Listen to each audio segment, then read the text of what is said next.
Bom dia, boa tarde, boa noite, gente. Tá muito quente, né? Esse calor não vai passar tão cedo. Hoje o conteúdo é um pouco diferente, mas ainda tá dentro da proposta. A gente vai falar sobre duas coisas que eu não sou boa: gestão financeira e matemática.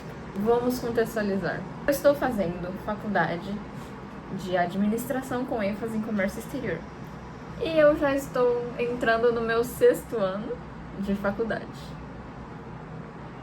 Mas, se Deus quiser, esse semestre eu já estarei formada. E o que acontece? O que causou um ser humano em fazer uma faculdade de 4 anos em 6? Bom, eu entrei na época da pandemia e de repente mudou o dia, eu mudei de roupa.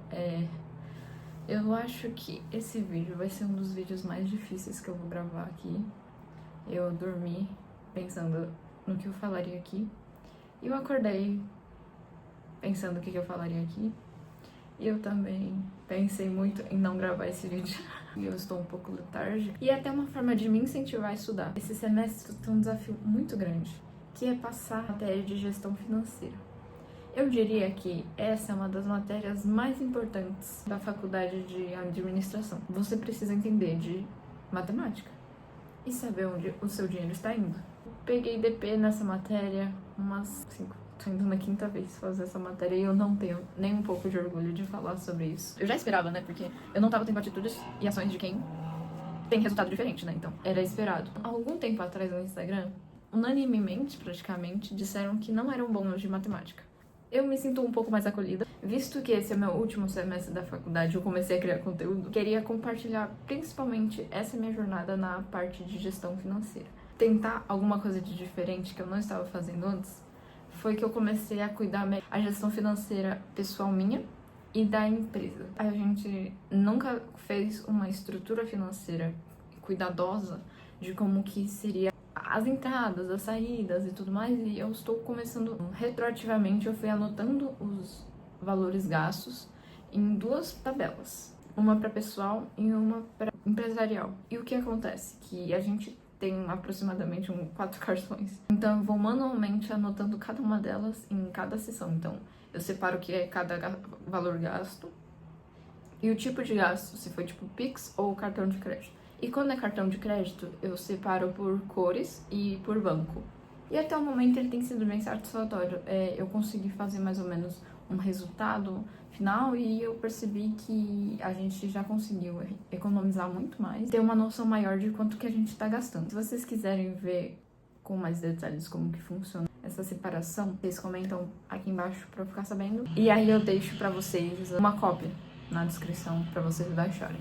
Caso vocês tenham outro método, vocês podem me contar também. Na matéria de gestão financeira, ela ajuda a estruturar a parte financeira da sua empresa. Então você sabe exatamente como organizar o que entra e o que sai. Eu preciso começar a estudar a partir de agora, em janeiro, porque em fevereiro começam minhas aulas e eu já quero estar com pelo menos a introdução na cabeça. Então eu tenho um conteúdo de 5 semestres. Eu tô há 2 dias tentando gravar esse vídeo. Eu tô muito cansada. Eu tô há 2 dias e em vários horários diferentes tentando gravar esse vídeo. Pelo menos hoje não está quente. E eu resumi ele em 5 subtemas. A partir desse contexto que eu consegui criar na minha cabeça esse mês e os próximos meses que começarem as aulas, eu vou continuar estudando. Enfim, agora vamos lá. Vamos para as informações. 5 assuntos que eu anotei que eu gostaria de contextualizar sobre as coisas que eu aprendi e revisei aqui sobre gestão financeira. 1. Sobre conflitos de agência, no contexto de uma empresa grande. Eu gostei muito dessa história e eu queria compartilhar com vocês, que seria as empresas que elas têm a divisão de ações. Temos 2 agentes diferentes aqui. Vamos contextualizar que o acionista, ele também é um diretor. E ele recebe as ações da empresa. Então, se ele tem ações da empresa, ele quer que a empresa vá bem, tenha lucro para ele receber. Só que a gente tem os executivos, que eles recebem a partir do bom desempenho da empresa. Então, se para a empresa ele resulta em ações e ganhos para o acionista, isso é um custo para a empresa. Então, isso diminui o resultado do executivo. Ele tem que focar em... Para ele receber mais, ele tem que cortar os custos das ações, tem que diminuir as ações para ele ter mais resultado. E para ele ter mais resultado, esse daqui recebe menos. Então, isso seria o conflito de agências que tem que tomar muito cuidado, que é conseguir conciliar esses interesses dessas pessoas que cuidam e fazem parte da nossa empresa, né? Segundo, eu queria falar sobre a estrutura do balanço patrimonial. Ele é uma estrutura que eu quero muito aplicar nas minhas empresas. A Olame, atualmente, eu estou tentando colocar todos os produtos, pelo menos os que têm mais estoque, nas plataformas de e-commerce para vender. E assim eu consigo depois quantificar os modelos e a quantidade que eles têm para fazer o estoque dele. E tendo estoque, já deixa essa parte do financeiro redondo. Depois disso, eu conseguiria fazer com mais facilidade o balanço patrimonial da empresa Olame. Antes disso, o balanço patrimonial é dividido em 3 áreas, onde aqui são os ativos, tanto circulante e não circulante, que seria dinheiro que os clientes estão te devendo, estoque, ativos imobilizados, que seriam como mesa, computador, impressora, certo? E aqui em cima, a gente está falando sobre passivos. As dívidas são fornecedores, valores que a gente está devendo para o nosso fornecedor e salários. Aqui embaixo, a gente tem o patrimônio, o seu próprio dinheiro que você põe. Aí pode acontecer de colocar ajustes, lucros e prejuízos e reserva de capital. Fundamental a gente conseguir fazer isso, principalmente quando a gente é pequeno, pra gente ter uma direção e saber pra onde que a gente tá indo. Esse quadro, ele ajuda a gente a ter uma visão geral da empresa. Seja em dinheiro, seja em estoque, seja em funcionário, em custos variáveis e fixos. E assim você consegue saber quanto que você consegue investir no crescimento dela. Ou se você precisa dar 2 passos para trás e ver alguns ajustes em custos e gastos visíveis que você não estava vendo. E agora a gente vai falar sobre o terceiro ponto, que não é a mesma coisa, mas eu me confundi um pouco, que é a DRE, a demonstração de resultado de exercício. É uma tabela um pouco mais específica. Nela, a gente consegue mensurar mensalmente a receita operacional bruta, as deduções que ela tem, receita líquida dessa operação. A gente faz o cálculo do custo das vendas, as despesas operacionais do aluguel do espaço, pegando o resultado, deduzindo o imposto de renda e o CCSL, que é o custo social sobre o lucro líquido, né? A gente paga imposto por ganhar dinheiro. No final, a gente se paga do DRE, demonstração do resultado de exercício. Eu acho que ele é muito importante, então é um assunto que eu gostaria de trazer com mais detalhe, para caso alguém não saiba também muito bem como aplicar, e eu vou tentar aplicar na minha empresa e mostrar pra vocês também terem essa organização. Tá bom, eu disse que era 5, na verdade são 4, me perdoem. Eu vi que a 4 e a 5 são, tipo, a mesma coisa, só que eu me confundi. Na gestão financeira a gente estuda com muitas fórmulas, e as 2 principais que eu vi é o WACC e o KPM. O WACC é o WACC. Ele é o cálculo de quanto que custa todo o dinheiro que gira na sua empresa.